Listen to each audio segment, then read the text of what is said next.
why techs are not staying is because maybe there's just not enough incentive pay wise to make it work, or maybe the stress level is just too much. And that's the other thing we don't even talk about.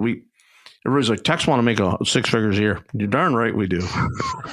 Because I know lots of other guys in trades that make 6 figures easy, standing on their head, working 4 days a week. And like, if they work Friday, they're done by 11 and they didn't really do much. They maybe did an inspection, bid a job, and they're making 6 figures and driving around a company truck. So of course, technicians want to make 6 figures. That's not, but when I see the stress level sometimes of, like you said, a shop like that, booked out 3 weeks, 30 cars that day, nightmare car after nightmare car towed in because they have that rep as being able to fix that car. For some techs, there's not enough money in the world to make them go jump from that, like the dealership thing. We're used to like our busy months, and we're used to like that chaos from 7 a.m. until noon. We're used to that chaos. And then after that, like the way we worked, it was like everybody dropped at 8 and picked up at 5.